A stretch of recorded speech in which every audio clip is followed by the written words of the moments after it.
में जो नियमावली आई थी जिसमें कहा गया था कि महिला और दिव्यांग शिक्षकों का स्थानांतरण होगा, पुरुष का मैचुअल होगा, इसके लिए अलग से सॉफ्टवेयर निकाला जाएगा। आज तक सॉफ्टवेयर निकल ये रहा है, कहीं इसका भी वही हाल ना हो जाए कि सॉफ्टवेयर निकलते रह जाए। इसलिए जो इसमें त्रुटियां हैं, एसीएस महोदय कहे कि सारे सुझाव हम मान लिए हैं। भाई किसका कौन सुझाव आप मान लिए हैं?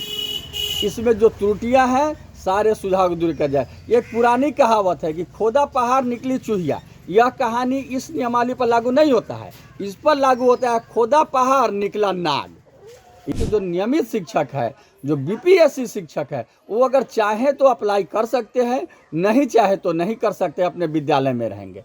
यही नियम हूबहू जो विशेष शिक्षक बन रहे हैं उन पर भी होना चाहिए कि जो चाहे वो अपना फॉर्म भर के स्थानांतरण ले ले, जो नहीं चाहे वो अपने विद्यालय में बने रहे। विशेष शिक्षक के उनको दर्जा दिया जाए, राजकर्मी का दर्जा दिया जाए। लेकिन ऐसा नहीं हो रहा है क्योंकि सरकार का यह उद्देश्य ही नहीं रहा है।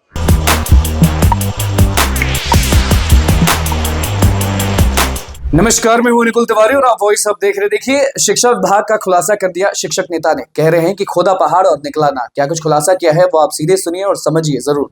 शिक्षकों की बहु प्रशिक्षित स्थानांतरण नियमावली बिहार सरकार द्वारा प्रकाशित कर दी गई है। जो नियमावली सरकार की जो एजेंडा है, जो छुपा हुआ एजेंडा है, जो उनकी मनोवृत्ति है, उसको प्रदर्शित करती है। हमेशा से हम कहते रहे हैं कि विशेष शिक्षक जो नियमावली सरकार की है, जो स्थानांतरण नियमावली है, उसका उद्देश्य कहीं से शिक्षकों को कोई लाभ देना या उनका कल्याण करना नहीं है। उसका उद्देश्य है सिर्फ सभी शिक्षकों को राज्य सरकार अपने दायरे में ले ले और उनका जो विद्यालय है, जो प्रखंड है, उसको छोड़ा दे, ताकि उन पर लगातार जो ये कार्रवाई करती रही है, लगातार जो दमनात्मक कार्रवाई करती रही है, उसका प्रतिरोध शिक्षक नहीं कर सके। और जैसे ही वो प्रतिरोध करे, अपने ही मांग के लिए माने कि तुरंत उनको निलंबित कर दिया जाए, तुरंत उनको बर्खास्त कर दिया जाए। एकमात्र उद्देश्य सरकार का है, जो इस नियमावली में स्पष्ट हो गया है।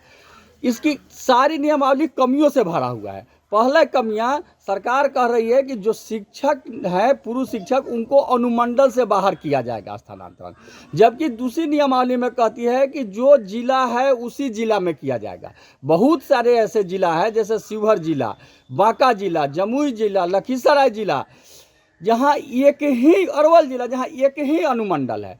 तो अगर अनुमंडल से बाहर किया जाएगा तो उनको जिला से बाहर जाना होगा। अगर जिला के अंदर ही रखा जाएगा तो फिर अनुमंडल में ही रखना होगा। यह अपने आप में ही कंट्राडिक्शन है और उसी नियमावली के दो नियम जो एक दूसरे को काटते हैं, जो बिल्कुल गलत है। इसलिए सरकार को जो अधिक से अधिक पंचायत और नियोजन इकाई छोड़ाना चाहिए था, उन्हें अपने अनुमंडल और प्रखंड में ही रहने देना चाहिए था। शिक्षक जब तक स्वस्थ नहीं रहेंगे, मानसिक रूप से फ्री नहीं रहेंगे, वो फ्री होकर शिक्षा नहीं दे सकते हैं। दूसरा, सरकार कह रही है कि गृह अनुमंडल में नहीं देंगे। मान लीजिए जहाँ दो अनुमंडल है, जैसे मुजफ्फरपुर, जैसे बहुत, उन गृह अनुमंडल में आज भी पोस्टेड नहीं है। मुजफ्फरपुर पूर्वी में घर है, पश्चिमी में पोस्टेड है, या और जगह है जो अपने अनुमंडल में घर है, दूसरे में पोस्टेड है। तब तो उनका स्थानांतरण अगर गृह प्रखंड में नहीं होगा तो जिस अनुमंडल में नहीं होगा तो जिस अनुमंडल में है उन्हें अनुमंडल में रखना होगा। इस पर भी कुछ स्पष्ट नहीं है सरकार की। जो महिला बहनें हैं, जो दिव्यांग पुरुष है, उनको कहा जा रहा है कि आप अपने होम पंचायत में नहीं रहिएगा, आप अपने पदस्थापन के पंचायत में नहीं रहिएगा, तो तीसरा पंचायत में जाना होगा। तो इसके लिए जो महिला शिक्षिका है, उनको तो एक अटर्नी परमानेंट रखना होगा। एक पेमेंट में दो आदमी को खटना होगा, तब ना एक आदमी 10-15 किलोमीटर दूर मोटरसाइकिल से लेकर जाएगा और शाम को लेकर के आएगा। इसलिए या तो उनको ऐच्छिक स्थानांतरण किया जाए, या फिर उन लोगों को आप शहरी क्षेत्र में कीजिए या आने जाने की सुविधा उपलब्ध कराइए। तभी यह है, सरकार से हमेशा हम लोग की मांग रही है कि स्थानांतरण ऐच्छिक हो, और तभी इसका स्थानांतरण का लाभ शिक्षक मिलेगा। जिस तरह से कहा गया है कि जो नियमित शिक्षक है, जो बीपीएससी शिक्षक है, वो अगर चाहे तो अप्लाई कर सकते हैं, नहीं चाहे तो नहीं कर सकते, अपने विद्यालय में रहेंगे। यही नियम हूबहू जो विशेष शिक्षक बन रहे हैं उन पर भी होना चाहिए कि जो चाहे वो अपना फॉर्म भर के स्थानांतरण ले ले, जो नहीं चाहे वो अपने विद्यालय में बने रहे। विशेष शिक्षक के उनको दर्जा दिया जाए, राजकर्मी का दर्जा दिया जाए। लेकिन ऐसा नहीं हो रहा है क्योंकि सरकार का यह उद्देश्य ही नहीं रहा है।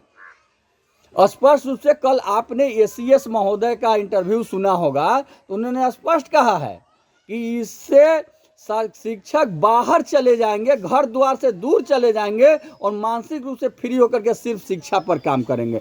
महोदय, अभी जो हम लोग के हैं, माता हम लोग मध्यम वर्गीय परिवार है, जहाँ 40-50 हज़ार पेमेंट दे रहे हैं, तो माता पिता भी हम पर डिपेंड है, बाल बच्चे भी हम पर डिपेंड है। उनको जाने का मतलब या तो ना तो हम बाहर लेकर जा सकते हैं, ना आपके नियम के अनुसार घर पर रह सकते हैं। तो यह बड़ी समस्या है। इसलिए हर हाल में यह नियम लागू होना चाहिए कि शिक्षकों की ऐच्छिक स्थानांतरण हो, जो जाना चाहे वो जाए, जो नहीं जाना चाहे वो अपने विद्यालय में रहे, वहीं पर उनको विशेष शिक्षक का दर्जा दिया जाए, राज्यकर्मी का दर्जा दिया जाए और सारी सुविधाएं दी जाए। यह नियमावली फिर एक लोचा लगा दिया गया कि अलग से इसके लिए सॉफ्टवेयर निकलेगा। 2020 में भी नियमावली आई थी जिसमें कहा गया था कि महिला और दिव्यांग शिक्षकों का स्थानांतरण होगा, पुरुष का मैचुअल होगा, इसके लिए अलग से सॉफ्टवेयर निकाला जाएगा। आज तक सॉफ्टवेयर निकल ही रहा है, कहीं इसका भी वही हाल ना हो जाए कि सॉफ्टवेयर निकलते रह जाए। इसलिए जो इसमें त्रुटियां हैं, एसीएस महोदय कहे कि सारे सुझाव हम मान लिए हैं। भाई किसका कौन सुझाव आप मान लिए हैं? इसमें जो त्रुटियां हैं सारे सुझाव दूर किया जाए। एक पुरानी कहावत है कि खोदा पहाड़ निकली चूहिया। यह कहानी इस नियमावली पर लागू नहीं होता है, इस पर लागू होता है खोदा पहाड़ निकला नाग। ये ऐसा है कि जिसके लिए हमारे भाई बंधु इतना मेहनत करके विशिष्ट शिक्षक बनने जा रहे हैं और उनको इतना परेशान किया जा रहा है, इतना परेशान किया जा रहा है कि वो परेशान हो जाएंगे, उनको नाक की तरह डसने का अनुभूति होगा। इस नियमावली में एक और त्रुटि है कि हर 5 वर्षों पर अनिवार्य स्थानांतरण होगा। यानी अभी आप इस अनुमंडल को छोड़कर दूसरे अनुमंडल में जाइए, 5 साल बाद जबरदस्ती आपको तीसरे अनुमंडल में भेज दिया जाएगा। जो महिला बहन है उनको अभी दूसरे पंचायत में भेजा जाएगा, 5 साल बाद उनको तीसरे पंचायत में भेज दिया जाएगा जबरदस्ती। प्रमोशन की तो सेवा समाप्त ही है, इसमें कोई जिक्र भी नहीं है, वरीयता का भी कोई क्रमबद्ध नहीं है। इसलिए यह नियमावली पूर्णतः त्रुटिपूर्ण है। हम सरकार से आग्रह करते हैं कि इस नियमावली में सारे शिक्षक नेताओं और शिक्षकों, शिक्षा प्रेमियों से आप सुझाव ले और उसको सुधार करें। जब तक सुधार नहीं होता है तब तक इस नियमावली को स्थगित किया जाए, इसको रद्द किया जाए। और साथ ही आप तमाम शिक्षक भाइयों, शिक्षिका बहनों से इनकलाबी आह्वान करते हैं कि जब तक आप मरे हुए की तरह दहते रहिएगा, इस तरह करते रहिएगा, आपका शोषण होता आया है, आगे भी होता रहेगा, बल्कि शोषण बढ़ेगा। इसलिए आप कमर कस के तैयार रहिए, पूरी जोरदार तैयारी कीजिए और बजटकालीन सत्र में जो दिसंबर जनवरी में होगा, बिहार के सभी 5.5 लाख 6 लाख शिक्षक बिहार की पटना की धरती पर उतरिए। और जब तक हमारी मांगें पूरी नहीं होती है, जब तक हमारे सेवा सत्र में सुधार नहीं होता है, तब तक हम पटना की धरती पर डटे रहेंगे और अपनी उचित मांगे को मंगवा कर ही हर हाल में लौटेंगे। आपका केशव कुमार, प्रदेश अध्यक्ष शिक्षक संघ बिहार, इनकलाब जिंदाबाद। तो आपने सुन लिया और समझ भी लिया, क्योंकि शिक्षा विभाग से सारे शिक्षक नाराज हैं, विरोध कर रहे हैं, आंदोलन की बात कर रहे हैं।